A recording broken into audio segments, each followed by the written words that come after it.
Merci Backed beaucoup. by our two shareholders, On va Worley commencer par and une petite vidéo. Je vous OCP, laisse, world un leaders peu in de their temps fields. We are the world leader in phosphate engineering and one of the largest solution providers in Africa. We contribute with our expertise to global food security. For over 12 years, project after project, we have delivered innovative and advanced solutions for the development of Africa and for our clients' success. Today, we act as a trusted partner for a stronger, safer, better connected, and more sustainable Africa. Present through 7 offices across Africa and the United States, our 3,500 highly skilled professionals are laying the groundwork for a better future by implementing customized solutions that cover the entire life cycle of our clients' assets. We have developed new standards in consulting, design and engineering, project delivery, and asset management.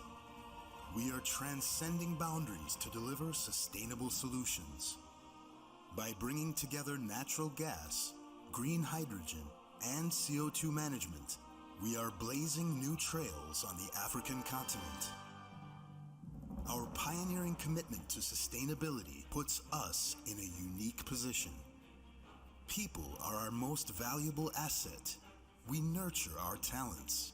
We put their safety and well-being at the heart of everything we do. We are inclusive and diverse, as diversity and inclusion are part of our DNA. We recognize and promote our talents and improve the daily lives of communities wherever we have a presence. We think solutions. We think future. We are JESA.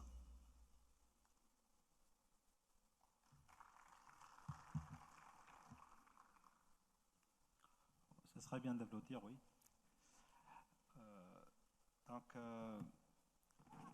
D'abord, je remercie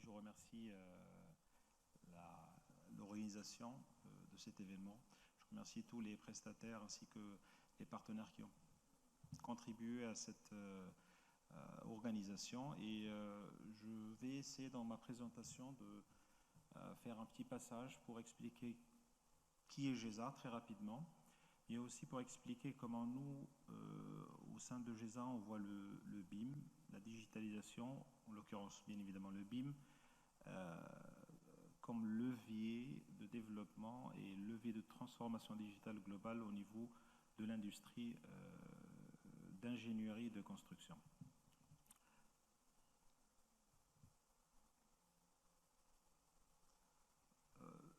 Qui est JESA? JESA a été créé à peu près un peu plus de 12 années, voire 13 années, par deux shareholders ou deux actionnaires.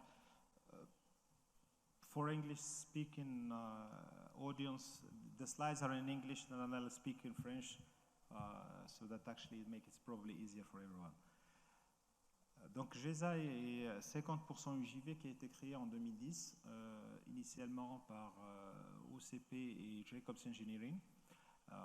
Par la suite, Jacobs Engineering a été racheté par Worley. Donc ce que vous voyez aujourd'hui, c'est qu'on est réellement backé par deux actionnaires leaders dans leur domaine d'activité, en l'occurrence OCP dans toute la partie industrielle et phosphate, et Worley dans tout ce qui est ingénierie et construction à travers le monde. Donc, quand je disais créé en 2010, on s'est développé extrêmement rapidement.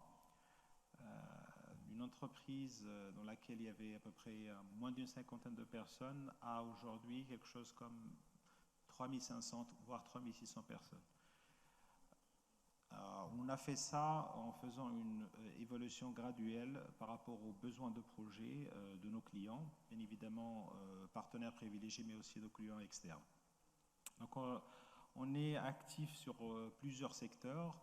On a commencé notre service en commençant bien évidemment avec ce qu'on appelle du PMC ou l'AMO, l'assistance maîtrise d'ouvrage, et petit à petit on a construit, on a formé du personnel ici au Maroc et bien évidemment dans la sous-région pour pouvoir couvrir d'autres besoins ou de notre offre de service actuelle, que ce soit sur le PCM de l'ingénierie, de l'EPC pour la réalisation de projets, de l'architecture en amont et puis de la gestion d'asset management et O&M par la suite. En termes de géographie, donc, on a commencé bien évidemment au Maroc, mais aujourd'hui on a un bureau régional à Abidjan, on est présent au Bénin, à Dakar, au Sénégal, en Éthiopie et aux États-Unis en reprenant un des business de Jacobs dans le passé en termes de technologie, dans le phosphate. Donc, cette matrice, ce slide résume un petit peu les deux axes. D'un côté, les secteurs sur lesquels on opère, que ce soit le fertilizer, le mining, l'énergie, principalement l'énergie renouvelable, l'eau, les ports, l'infrastructure portuaire et le transport, et le urban and building. Et de l'autre côté, c'est un axe d'asset life cycle, c'est-à-dire de durée de vie d'un actif depuis sa conception en son je veux dire inception, comme on dit, business case, analyse, passer par des possibilités de produire, en fait, d'offrir aussi un service de technologie in-house quand il s'agit des fertilisants et du phosphate, et aussi de l'ingénierie, de project delivery, c'est-à-dire réalisation de projets, et d'asset management, en l'occurrence tout ce qui est relatif à l'operation and maintenance. Il y a 5 ans, on a fait un travail de réflexion pour voir comment GESA allait se développer dans le futur, et on a esquissé une stratégie qui était basée sur 4 piliers. Bien évidemment, notre entreprise d'ingénierie, les seuls assets que nous avons sont les dames et hommes qui travaillent jour et nuit pour livrer les projets. Ça veut dire que l'asset principal pour nous, c'est l'humain.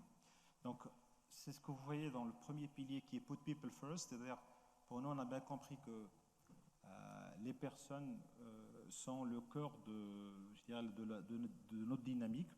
Strengthen the core, c'est-à-dire renforcer un peu ce qu'on sait faire, en l'occurrence principalement sur l'industrie phosphataire. Grow the business, aller au-delà de ce qu'on est en train de faire en se diversifiant sur des secteurs, mais aussi sur des géographies. Et le dernier, last but not least, comme disent nos amis anglo-saxons, Go Digital. Et c'est à partir de ce Go Digital que je voudrais aussi expliquer comment on a fait pour faire du Go Digital et atterrir en quelque sorte sur le BIM. Donc le Go Digital avait principalement 2 axes de développement. Le premier est ce qu'on appelle du Corporate Digitalization ou bien le Project Delivery, c'est-à-dire tout ce qu'on fait dans cette partie est principalement lié à comment on réalise le projet, comment on fait notre travail quotidien, que ce soit en faisant des plateformes de collaboration, digitalisation collaborative, en centrant un peu le modèle sur ce qu'on appelle un data-centric model et de faire de l'intégration, et bien évidemment en incorporant les expertises fonctionnelles de tout ce qui est énergie, je dirais de tout ce qui est engineering and construction, donc toute la partie BED. Et de l'autre côté, c'est digitaliser en quelque sorte les assets de clients. Ça veut dire ce qu'on fait au début, bien évidemment, il va servir le client dans un sens, mais le deuxième axe de développement était d'aller regarder le client, aller regarder ses actifs à lui et faire en sorte de digitaliser. En l'occurrence, aujourd'hui, on parle de l'industrie 4.0. Il y a quelques semaines, on a participé avec d'autres organisations sur la maintenance 4.0, qui est une ramification de cette industrie 4.0.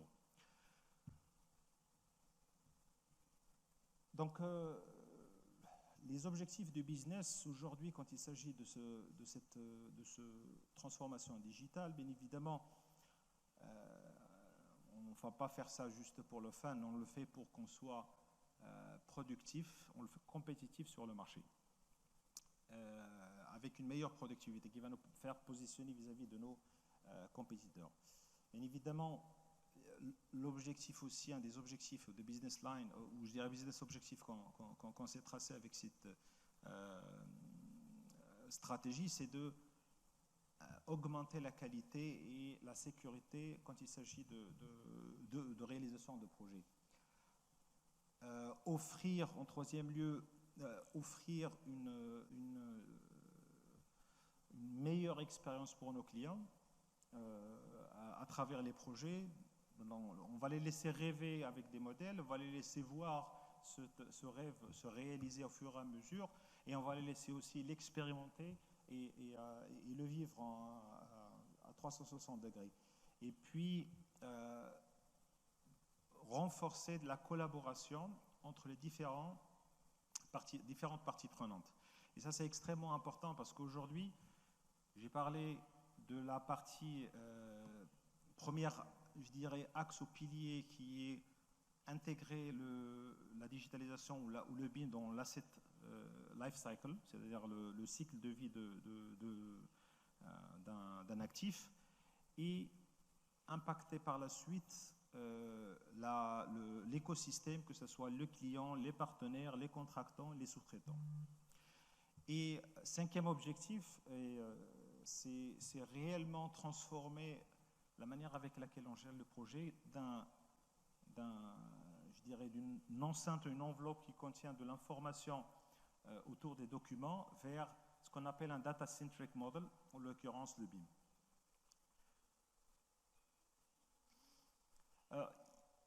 Ici, c'est clair qu'en faisant ça, on s'est mis devant nous une grande ambition qui était très claire.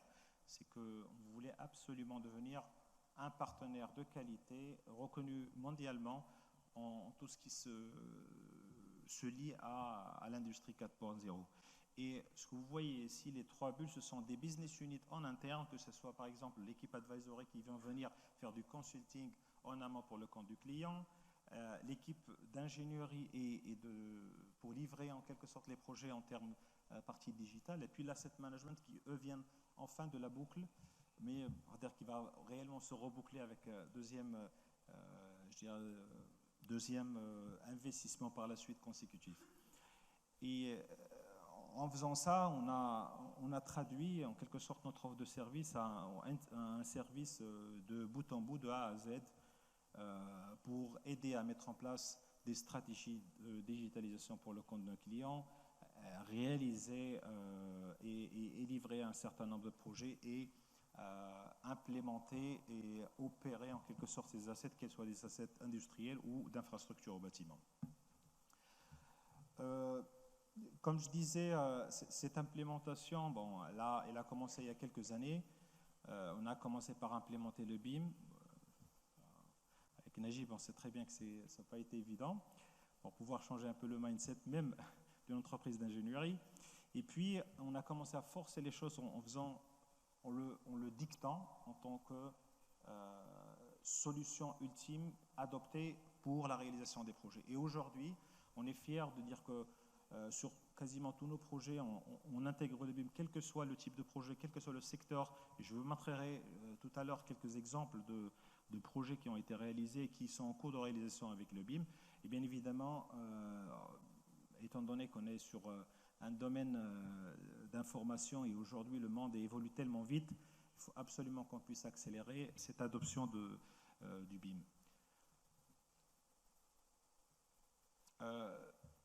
Le troisième axe qui est extrêmement important parce qu'aujourd'hui, quand on lance une sorte de transformation dans notre business model ou dans l'industrie dans laquelle nous opérons, on ne peut pas le faire tout seul. Donc on peut absolument prescrire du BIM, mais il va falloir avoir des entreprises qui connaissent comment ça marche le BIM, des ingénieries qui savent le faire, des MOD, maîtrise d'ouvrage déléguée, des clients aussi, des institutionnels.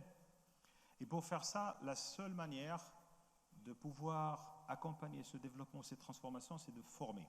Donc j'ai entendu ce matin qu'on a commencé avec l'université, on a commencé à amorcer ça dans un certain nombre de curriculums, de cursus.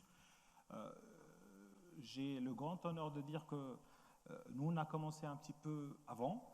Donc on a collaboré avec l'OFPPT, on a formé à peu près plus d'une centaine de formateurs pour les techniciens du BTP qui, eux, vont, dans quelques années, permettre d'avoir des techniciens sur le marché qui ont une capacité de comprendre qu'est-ce qu'un modèle, de l'exploiter, de l'utiliser, en collaboration bien évidemment, en support des ingénieurs qui vont être formés avec des cursus un peu plus, je dirais, compliqués. Donc ceci dit, même si aujourd'hui, vous voyez au milieu, GESA Institute, c'est notre bras armé qui réalise en quelque sorte ce développement de l'écosystème. Évidemment, au milieu, on commence par nous-mêmes parce que on ne va pas aller prêcher les autres avant qu'on soit nous prêchés.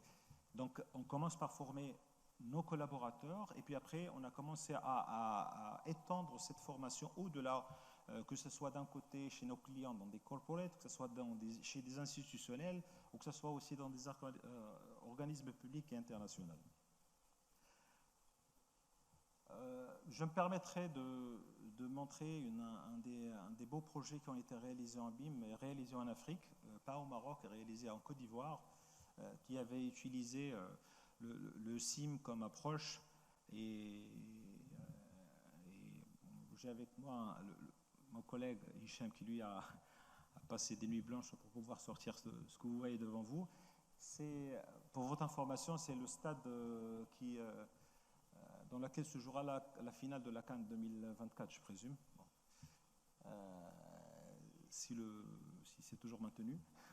Mais effectivement, le projet était plutôt une cité olympique autour du stade qui était déjà construit, qui était en cours de construction.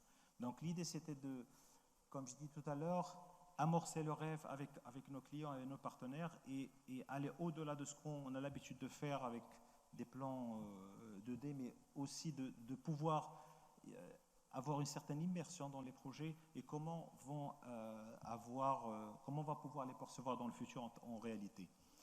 Bien évidemment, on ne travaille pas que sur la partie urban, building et urbanisation. Comme j'avais précisé auparavant, on agit sur un certain nombre de secteurs. Ce que vous voyez ici, c'est des bâtiments d'une université, un centre d'essais automobiles, data centers, qui sont aujourd'hui devenus un trend et puis des projets extrêmement importants et extrêmement rentables pour la souveraineté des informations. De l'infrastructure, c'est-à-dire des linéaires, des routes. C'est un projet, exemple, le projet du BHNS à Agadir.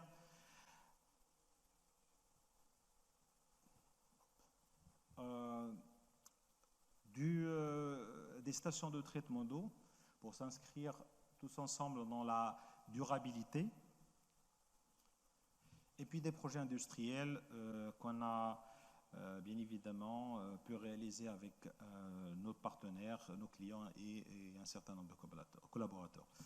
Donc sur ce, je vous remercie pour votre attention et je suis disponible pour prendre des questions si possible. N'hésitez pas d'assister à la conférence qui aura lieu dans l'auditorium Dakar demain à 9h, dans laquelle mes collègues, nos experts en quelque sorte en la matière, vont apporter un certain nombre de réflexions, mais aussi partager avec vous notre expérience quand il s'agit de BIM au Maroc et dans la sous-région. Merci.